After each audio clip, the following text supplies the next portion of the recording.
I never believed in enemies until I met Miss Patricia Doyle. Before she came, my life in the South Bronx was not perfect, but it was mine. I had my small but clean studio apartment on Prospect Avenue, my bills paid on time, my paycheck from the laundry facility arriving every other Friday without fail. I slept well. I woke up grateful.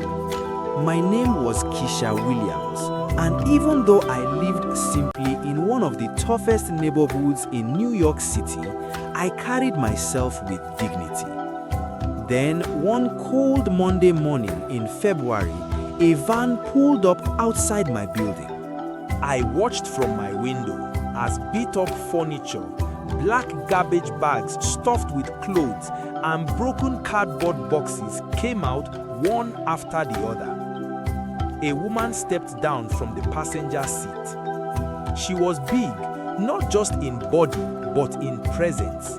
The kind of woman who walks into a room and immediately rearranges the air inside it. She wore a faded house robe, a headscarf tied tight over rollers, and an expression that said she had already decided she owned every place she had ever entered. My landlord, Mr. Bernstein, was right behind her, nodding the way nervous men nod around women they are already afraid of. "Keisha," he called up to my window. "Come meet your new neighbor, Miss Patricia Doyle. She is taking the unit right next to yours." I came downstairs. Patricia looked me up and down slowly. It was the long, deliberate kind of look that is not curiosity but calculation. She chewed gum with her mouth slightly open. She did not smile. "You the one living alone?" she asked me. "Yes," I said. She nodded, like that single fact explained everything about me, and none of it impressed her. I told myself to give her a chance. This is the Bronx, I said to myself. Everyone has a rough edge. Not everyone who looks hard is hard inside. That was my first mistake.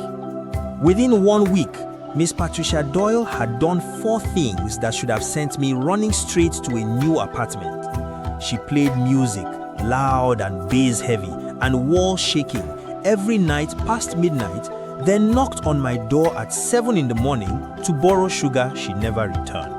She dragged furniture across her floor at hours that made no sense, like 3 in the morning on Tuesday, when the whole building was asleep. She told Mr. Bernstein that my cooking smells were invading her space and asked him to come speak to me about it. And she stopped me in the hallway one evening, leaned close enough that I could smell the spearmint on her breath, and said with a smile as sweet as it was cold, "Keisha, baby, you and me are gonna get real familiar, whether you're ready or not."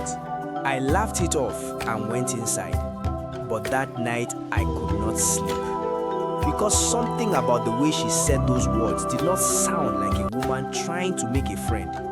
It sounded like a woman announcing a plan. Patricia Doyle did not scream. That was the thing nobody understood when I tried to explain her to people. Whenever I told someone about her, they always imagined the loud, dramatic kind of neighbor, the kind throwing shoes across the hallway, the kind the building super had already filed complaints about. But Patricia was nothing like that. She was the kind of mean that wore a housecoat and a pleasant expression. The kind of woman who burns your life down slowly and quietly, so that by the time you smell the smoke, everything you spent years building is already ash. It started with my job. I worked as an administrative assistant at a healthcare clinic on 161st Street. My supervisor, Miss Carol Henderson, was a firm woman, but a fair one. I had been there 3 years without a single write-up on my record.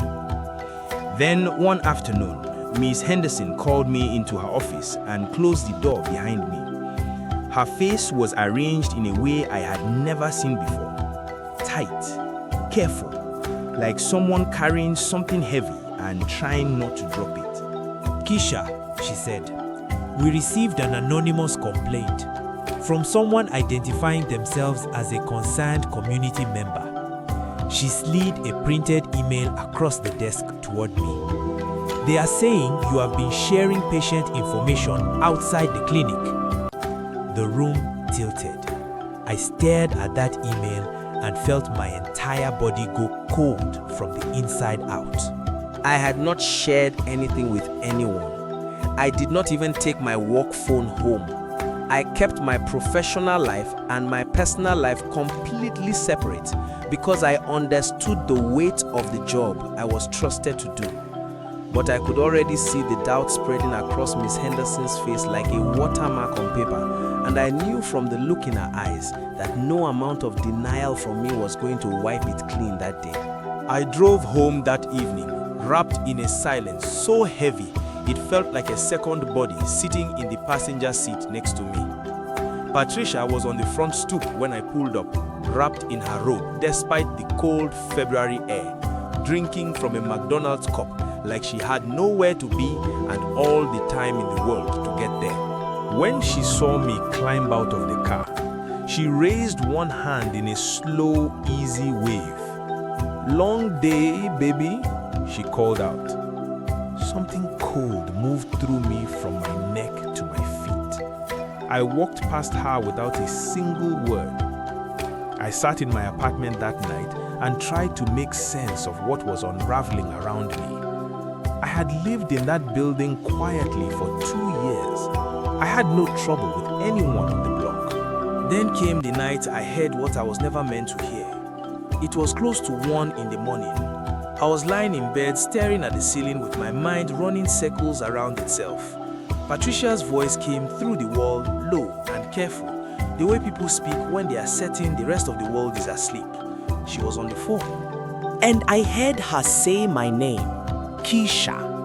Then a pause. Then her voice dropped even lower, and she said the words I will never forget for the rest of my life. Trust me, by the time I am done, she gonna want to leave on her own. I don't like her type. Too neat, too quiet, too put together for this building. Those kinds need to be humbled. I pulled back from the wall. My hands were shaking so badly that I had to grip the bedsheet with both fists just to steady myself. She did not hate me because of something I had done to her. She hated me because of who I was. Because I was young and trying and holding myself together in a neighborhood that makes that very hard to do. There is something that happens inside a person when they have lost almost everything. The fear goes away. Not because things get better, they had not gotten better. By the time Patricia Doyle was finished with me, I had been placed on unpaid administrative leave from the job I had given 3 years of my life to. I had burned through most of the savings I spent years building. I had started waking up every morning with an anxiety so physical and so heavy that my hands trembled before my feet even touched the floor. My mama called from Baltimore every Sunday morning. I told her I was fine. I smiled while I said it so the lie would come out easier. I was not fine, not even close. But the night I heard Patricia's voice through that wall, something broke open inside me. And what came out was not more fear. What came out was clarity. I stopped thinking like a victim. I started thinking like a woman with a case to build. The very next morning, I went to Walmart and bought a basic digital voice recorder, small enough to fit in the palm of my hand and cheap enough that it did not hurt what was left of my savings. I began documenting everything with the kind of detail I had never paid attention to before. Every episode of Late Night Noise, I noted the exact time and recorded it on my phone. Then, I started talking to the other tenants, quietly, carefully, one conversation at a time over the course of 2 weeks. What I found made me sit down in the middle of my apartment floor and just breathe for a long moment. I was not the first. Donna, the older woman in 4B, who I had always assumed was just a private person, sat across from me at her kitchen table and told me with tears sliding down her face that Patricia had spread a rumor through the building last year that Donna was stealing mail from the lobby. Clinton, the young delivery driver in 2A, who was always friendly in the elevator, told me that Patricia had called his employer and reported him for suspicious behavior after he did nothing more than ask her politely to turn her music down one evening. One woman, one building, multiple lives quietly torn apart.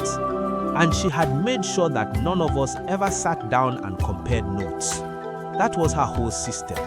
Find someone, isolate them, make them feel crazy, then destroy them from a distance while smiling to their face in the hallway.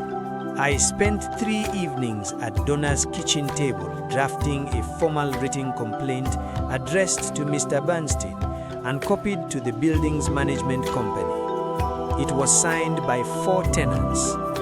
At the same time, I submitted a written rebuttal to the clinic's HR department. I requested formally and in writing that they investigate the origin of the anonymous email, specifically the IP address it was sent from and the phone number that was used to follow up on the complaint. None of it moved fast.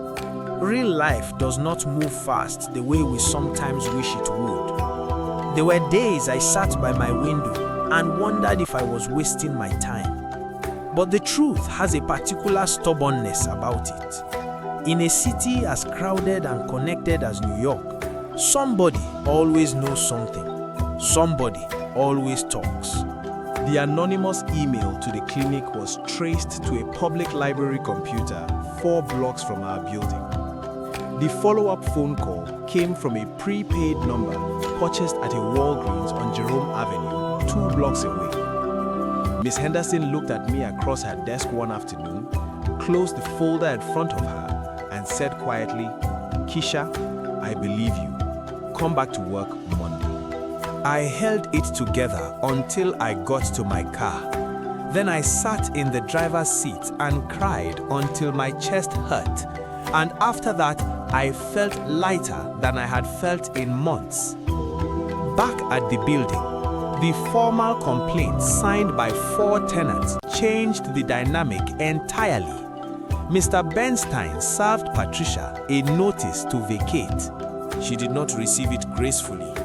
She screamed in the hallway at a volume the entire building could hear. She stood outside my door at midnight, knocking and calling me a snake and a liar and every other name she could find. But her words had no weight anymore. They floated out into the air and landed nowhere because the people in that building could now see her clearly. She moved out on a Saturday morning in October. I watched from my window. Same van, same black garbage bags, same beat-up furniture making its way back down the steps and into the street. This time, she did not look up at my window. That evening, I cooked. I made jerk chicken and rice, and I knocked on Donna's door first, then Clinton's door, then Mr. Reyes' door at the end of the ground floor hallway. I said to each of them simply, "Come upstairs, I made food." We crowded into my little studio apartment. 4 neighbors who had each quietly survived the same storm without knowing the others were surviving it too. We ate and we laughed and we talked about everything and nothing until it was well past midnight. Nobody checked the time because there was no one left next door to thump on the wall and remind us that our joy was an inconvenience to her. My name is Keisha Williams. I live in South Bronx on Prospect Avenue in a building that is loud and imperfect and full of people who are simply trying to make it through with their dignity intact. And no neighbor, no matter how wicked, no matter how calculated, no matter how long she sits on that stoop with her McDonald's cup acting like she owns the air around her, will ever make me forget how strong I am, Not ever again.